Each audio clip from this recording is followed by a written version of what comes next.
এখন বাজে 10টা 20, নেমে গেছি শ্রীনগর স্টেশনে। এবার এখান থেকে বাইরে যাব।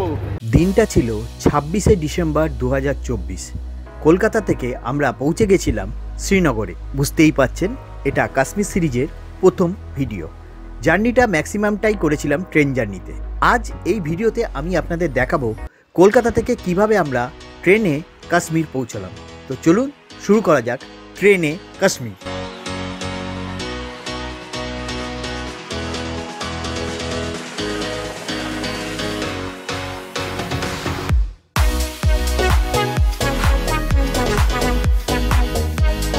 কলকাতা থেকে কাশ্মীর যেতে গেলে আপনাকে জম্মু বা উদমপুর হয়ে যেতে হবে। জম্মু যাওয়ার জন্য কলকাতা থেকে ডাইরেক্ট ট্রেন থাকলেও সেই ট্রেন আমরা অ্যাভেল করিনি, কারণ সেটা দুরাত্রির জার্নি এবং অত্যন্ত বোরিং। তাই আমরা ঠিক করেছিলাম যে দিল্লি হয়ে যাব। কলকাতা থেকে প্রথমে দিল্লি যাব, দিল্লি থেকে তারপর উদমপুর যাব। দিল্লি যাওয়ার জন্য আমরা পূর্বা এক্সপ্রেসের টিকিট বুক করেছিলাম, কারণ রাজধানীর টিকিট আমরা পাইনি। আপনারা ইচ্ছা করলে রাজধানী এক্সপ্রেস বা কালকা মেলেও দিল্লি যেতে পারেন। সেক্ষেত্রে আপনাকে দিল্লি থেকে জম্মু যাওয়ার অন্য গাড়ি ধরতে হবে। আমরা প্রথমে দিল্লি যাব পূর্বা এক্সপ্রেসে, আর দিল্লি থেকে ধরবো শক্তি এক্সপ্রেস। ব্রেকফাস্টে দেখুন, এগুলো হচ্ছে বাড়িতে বানানো ইডলি আর এই চাটনি। এইটা এই যে সুমিতাস রেসিপি, উনি বাড়িতে ইডলি বানিয়েছে। এই দিয়ে আজকে ব্রেকফাস্ট করব। চলুন খেয়ে কেমন হচ্ছে বলছি। এই হচ্ছে ইডলি, একটু চাটনি নিলাম। চ্যানেল দাঁড়িয়ে যাবে। দারুণ হয়েছে। কেমন হয়েছে? ভালো হয়েছে। বাড়িতে বানানো, উইদাউট অয়েল। চাটনিটা একটু নুনটা বেশি হয়েছে। হাওড়া থেকে 95 কিলোমিটার রাস্তা শেষ করে এসে পৌঁছেছি বর্ধমান জংশনে। এই ট্রেনের প্রথম স্টপেজ 9টা 5-এ টাইম ছিল, এখন 9টা 8, অর্থাৎ গাড়ি 3 মিনিট লেট। এখানে স্টপেজ হচ্ছে 3 মিনিট। আর এইটা বর্ধমানের 1 নম্বর প্ল্যাটফর্ম। বর্ধমান মিহিদানা সীতাভোগের জন্য বিখ্যাত, আপনারা জানেন। আমার ভিডিওও আছে, ইচ্ছা করলে দেখে নিতে পারেন। শুধু খাওয়া শোয়া, শীতকালে চা।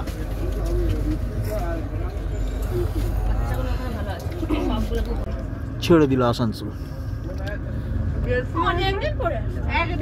লাঞ্চ ফ্রাইড রাইস নিয়ে এসেছি, আলুর দম আর এই ডিম কষা। এই হচ্ছে আলুর দম। এবার খেয়ে দেখতে হবে কেমন খেতে। ভালো হয়েছে,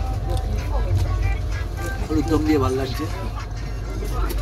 ডিমের কারিটা বাইরে থেকে ই ক্যাটারিংয়ের মাধ্যমে অর্ডার করেছি।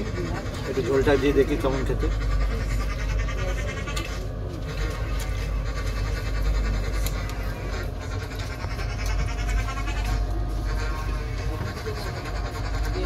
ওকে, not bad, not good, but আলুর দমটা ভালো হয়েছে।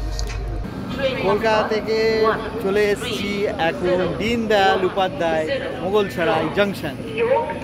7:30 টাইম ছিল, 7টা 25-এ পৌঁছে দিয়েছে। 5 মিনিট এখানে দাঁড়াবে, সুতরাং 5 মিনিট আগে পৌঁছেছে, 10 মিনিট এখানে এখন দাঁড়াবে। ঠান্ডা সেরকম একটা নেই, ঠিক আছে। এখনো সিগন্যাল লাল আছে। এরপরে খাওয়া দাওয়া করে শুয়ে পড়বো। আর দেখানোর কিছু নেই, কালকে সকালে আবার আপনাদের সঙ্গে দেখা হবে।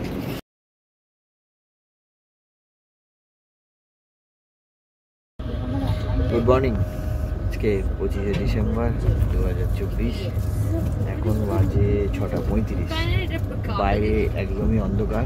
দিল্লি প্রায় পৌঁছে গেছি। গাড়ি 45 মিনিটস লেট। প্রায় 1 ঘন্টা 35 মিনিট দেরিতে 7টা 35-এ এসে পৌঁছালাম নতুন দিল্লি স্টেশনে। এখন এই নতুন দিল্লি স্টেশনের আজমিরি গেটে যেতে হবে। সেখানে আমার রিটায়ারিং রুম বুক আছে। সেই রিটায়ারিং রুমে আজকে আমি থাকবো। এই লিফটে করে উঠে আসবেন, এসে 2nd ফ্লোরে রিটায়ারিং রুম। আর এই হচ্ছে ডরমেটরি, আমাদের রুম আছে ডরমেটরি। এই হচ্ছে ডরমেটরির ভিতরটা। এরকম বেডস আছে। বেডসে আমাদের এই দুটো বেডস, ম্যাডাম শুয়ে রয়েছে। এটা রেলের টিকিটের এগেনস্টে বুক করা যায়। এই হচ্ছে ডরমেটরি। এখন বাজে 12টা। আমরা ফ্রেশ হয়ে বেরোলাম। একটু ঘুমিয়ে পড়েছিলাম, যেহেতু সারা ট্রেন জার্নি ছিল। ম্যাডাম একটু অসুস্থ হয়ে পড়েছিল, তাই একটু রেস্ট নিয়ে 12টার সময় বেরোলাম। প্রথমে গিয়ে কিছু খাওয়া দাওয়া করবো, তারপর যাব সরোজিনী মার্কেট। চলুন, কেন দিল্লিতে এসে কুতুব মিনার, লালকেল্লা অনেক দেখেছি, এবার একটু সরোজিনী মার্কেট যাওয়ার ইচ্ছা আছে। সকাল 7:35 নতুন দিল্লি পৌঁছানোর পর আমাদের নতুন দিল্লি থেকে উদমপুর যাওয়ার ট্রেন ছিল সন্ধে 7টার সময়, শক্তি এক্সপ্রেস। সেই সময়টুকু রিটায়ারিং রুমে না কাটিয়ে আমরা একটু দিল্লিটা ঘুরে দেখার সিদ্ধান্ত নিলাম। দিল্লির সরোজিনী মার্কেটে গেলাম, যেটা one of the cheapest market.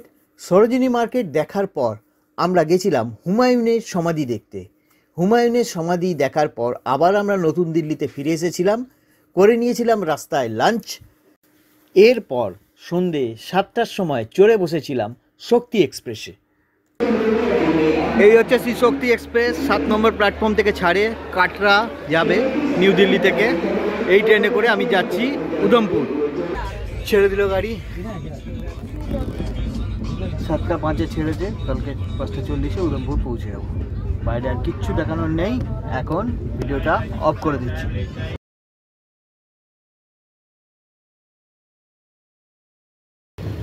বাজে ভোর 5টা, পৌঁছে গেছি উদমপুর স্টেশনে, যেটা MCTM বলে, এখন নতুন নাম হয়েছে মারটির ক্যাপ্টেন তুষার সামথিং। তো এখান থেকে বেরিয়ে আমাদের যেতে হবে বানিহাল স্টেশন, সেরকম ইচ্ছা আছে। বাইরে বেরিয়ে দেখি কী ব্যবস্থা আছে, তারপরে আপনাদেরকে জানাচ্ছি। আর আমার পোশাক থেকে বুঝতে পারছেন ঠান্ডাটা ভালোই আছে। এই হচ্ছে বেরোনোর রাস্তা, এই আমাদের ট্রেন আমাদের ছেড়ে চলে যাচ্ছে, আর এই দিকে আমরা বেরোচ্ছি। এইটা হচ্ছে উদমপুর স্টেশন, আর এই হচ্ছে পার্কিং গাড়ির।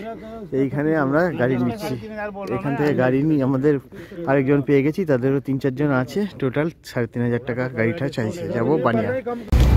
একটা গাড়ি পেয়ে গেছি আমরা, 3,500 টাকা ভাড়া, বানিয়া অব্দি যাবে। আমাদের সঙ্গে আরেকটা ফ্যামিলি আছে। চলো, বাইরে কিচ্ছু দেখা যাচ্ছে না, দেখুন অন্ধকার এখন। উদমপুর থেকে বানিহালের দূরত্ব 88 কিলোমিটার, সময় লাগে গাড়িতে 2 থেকে 2.5 ঘন্টা। একটা 6 সিটার ইনোভা গাড়ির ভাড়া 3,500 টাকা। আমরা দুটো ফ্যামিলি সেই গাড়িতে ছিলাম, সুতরাং আমাদের গাড়ি ভাড়া পড়েছিল 1,750 টাকা করে per family. Chenani Nashri tunnel, 9.28 kilometre লম্বা এই চেনানি নার্সারি টানেল উদমপুরকে রামবানের সঙ্গে কানেক্ট করেছে। এই টানেলটা পেরোতে আমাদের টাইম লেগেছিল মাত্র 10 মিনিট। মনসারাম অ্যান্ড সন্স বৈষ্ণব ধাবা। একটা দোকানে এসছি, গরম চা। ঠান্ডার সময় আর কি চাই। এখন বাই দ্য ওয়ে বাজে 6:30। 6:30টার সময় বাইরের অবস্থাটা দেখুন।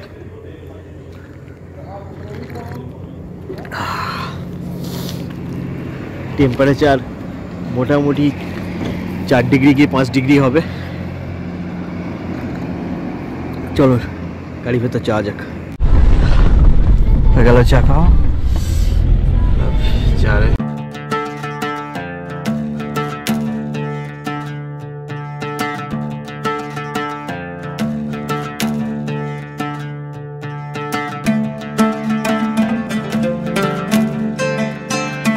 এই হচ্ছে বানিয়াল স্টেশন। এখন আমরা বানিয়াল স্টেশনে এসেছি, এবার এখান থেকে ট্রেন ধরবো। এই হচ্ছে বানিয়াল স্টেশন।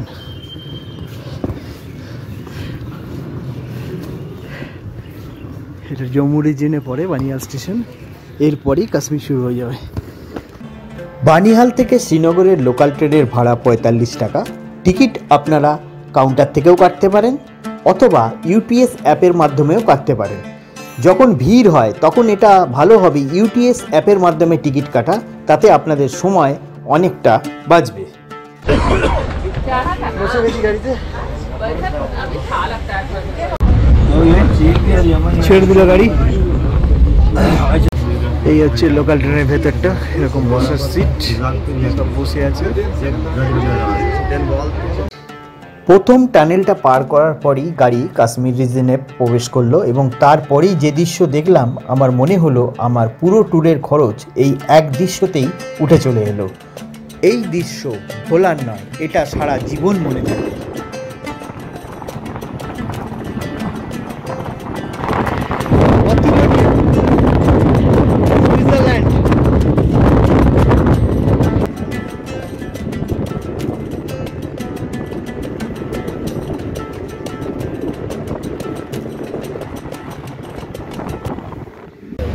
এই হচ্ছে ট্রেন, এই ট্রেনে করে আমরা এসছি, আর এই হচ্ছে শ্রীনগর স্টেশন। বাইরে আমার ড্রাইভার অপেক্ষা করছে, সেখান থেকে যাব। চলুন বাইরে যাওয়া যাক। এই হচ্ছে শ্রীনগর স্টেশনের টিকিট কাউন্টার। এই আমরা বাইরে বেরোচ্ছি, এই বাইরে বেরিয়েছি। এখান থেকে আপনারা সিমও নিয়ে নিতে পারেন, কিন্তু আমাদের সিমের প্রয়োজন নেই, পোস্টপেড কানেকশান আছে। আমাদের গাড়ির ড্রাইভার এখানেই কোথাও একটা আছে, তার গাড়ির নাম্বার 4979, সম্ভবত আগে দাঁড়িয়ে আছে। চল যাওয়া যাক, গাড়িতে উঠে কথা বলছি। এই হচ্ছে শ্রীনগর স্টেশন, এই হচ্ছে স্টেশন। দেখুন খুব সুন্দর শ্রীনগর স্টেশন, এখানে কাজ চলছে। আর এই আমাদের গাড়ি, এই গাড়িতে করে আমরা আসছে 4-5 দিন ঘুরবো। এই হচ্ছে শ্রীনগর স্টেশন, চলুন যা যাক। আর এই আমাদের ড্রাইভার রশিদ ভাই।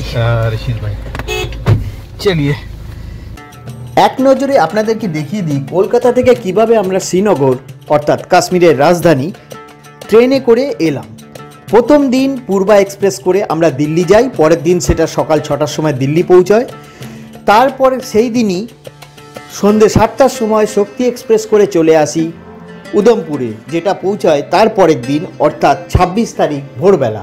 আমরা 24 তারিখে পূর্বা এক্সপ্রেস ধরেছিলাম, 25 তারিখে সেটা দিল্লি পৌঁছেছিল, আর 26 তারিখে আমরা পৌঁছে যাই উদমপুর। উদমপুর থেকে তারপর একটা গাড়ি ভাড়া করে চলে আসি বানিহাল। বানিহাল থেকে লোকাল ট্রেন করে চলে আসি শ্রীনগর সেই দিনই অর্থাৎ 26শে ডিসেম্বর। এই ছিল কলকাতা থেকে শ্রীনগর ট্রেনে করে পৌঁছানোর ভিডিও। সেই দিনটা শ্রীনগরে পৌঁছে আমরা শ্রীনগরের লোকাল সাইট সিইং করেছিলাম, সেই ভিডিও নিয়ে আমি পরের পর্বে আসছি। আর পরের পর্বে আপনাদের দেখাবো তার সাথে সোনমার্গে কিভাবে আমরা বরফের মধ্যে বিপদের মুখে পড়েছিলাম। এই ভিডিওটা কেমন লাগলো বলবেন, ভালো লাগলে লাইক শেয়ার, আমার চ্যানেলে নতুন হলে সাবস্ক্রাইব করার সময় বেল আইকনটা অন করে দেবেন, তাতে যখনই আমি একটা নতুন ভিডিও দেব তার ইনস্ট্যান্ট নোটিফিকেশান যাবে আপনার কাছে। আজ এই অবধি, বাই।